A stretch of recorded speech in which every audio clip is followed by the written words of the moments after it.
आज आपके लिए लेकर आया हूँ किरण विश्वकर्मा जी की लिखी हुई कहानी बहू का दर्द। तो आइए कहानी शुरू करते हैं। बहू रिया अस्पताल से जैसे ही अपनी बिटिया को लेकर घर के बाहर गाड़ी से उतरकर खड़ी हुई तो घर को फूलों से सजा देखकर बहुत खुश हुई और खुशी से मेरी ओर देखते हुए बोली कि मम्मी जी, मैं बहुत खुश हूँ। मुझे पता है यह सब आपने ही किया है और पहली बार मेरी पोती घर में कदम रखी है तो इतना स्वागत तो बनता ही है।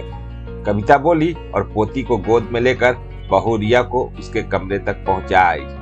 रिया कविता के गले लगकर बोली, मम्मी जी थैंक यू जो आपने इतना सब किया। कविता ने कहा, क्या फर्क पड़ता है, बेटी हो या बेटा, बस शिशु का आगमन घर में हुआ यही खुशी की बात है। बस मैं इस खुशी को मना रही थी। उधर सासू माँ बिमला जी ड्राइंग रूम में मुंह फुलाए बैठी थी कि भला कोई बिटिया के होने पर इस तरह से खुशी मनाता है क्या। पर कविता उनको अनदेखा कर रिया के रूम में आ गई। लो बेटा, ये सोट का पेड़ा और गरम गरम दूध ले लो। रिया को दूध देकर कविता रसोई में आ गई और दलिया बनाने लगी। कविता को दलिया बनाते हुए देखकर गुस्से में बिमला जी बोली, तुम्हें पता है ना कि हमारे यहाँ 6 दिन तक जच्चा को अन्न नहीं दिया जाता है और मैंने तुम्हें भी नहीं दिया था, तो फिर तुम अपनी बहू को कैसे दे सकती हो। उनकी बातों को अनसुना कर कविता दलिया बनाने में लगी रही। तभी कविता की पति रमेश जी बोले कि तुमने सुना नहीं कि माँ ने क्या कहा, फिर भी तुम यह कह रही हो। हाँ, मैंने सुन लिया है माँ जी की बातों को, पर शायद आपको और माँ जी को मेरे दर्द का एहसास नहीं है। मुझे 8 दिनों तक भूखे रहने के दर्द का एहसास अभी तक है। मुझे अच्छी तरह से याद है जब मेरी बिटिया होने वाली थी, तब 2 दिन तक मैं दर्द से तड़प रही थी और दर्द उल्टी के कारण मैं ना कुछ खा पा रही थी ना ही पी पा रही थी।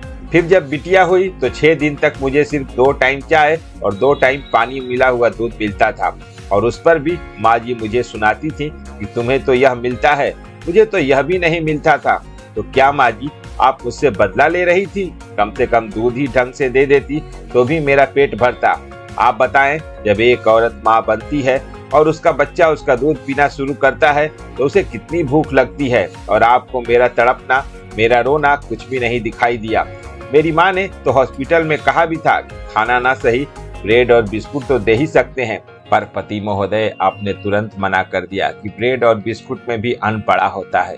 मैं भूख से बिलबिला रही थी और अपने पेट को पकड़कर रोती थी। मुझसे भूख बिल्कुल भी बर्दाश्त नहीं हो रही थी और मेरा तड़पना देखकर तब आप ही बोलती थी कि माँ बनी हो, इतना भूख सहना तो आना ही चाहिए। क्यों आखिर क्यों इतना सहना? मैं माँ बनी थी, कोई गलती नहीं की थी। आपने भी तो उन परिस्थितियों को झेला है, आप भी उन परिस्थितियों से गुजरी होंगी, भूख से बिलबिलाई होंगी।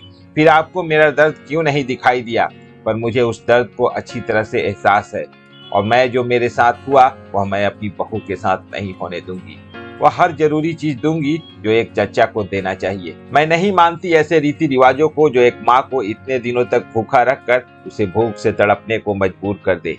यह कहते हुए कविता दलिया लेकर बहू के कमरे में चली गई और आज दोनों लोग कविता का जवाब सुनकर चुप हो गए, क्योंकि कविता ने उन्हें आईना जो दिखा दिया था। उम्मीद है दोस्तों आपको ये कहानी जरूर पसंद आई होगी। तो फिर मिलते हैं एक और नई कहानी के साथ। तब तक अपने दोस्त को दीजिए इजाजत। धन्यवाद।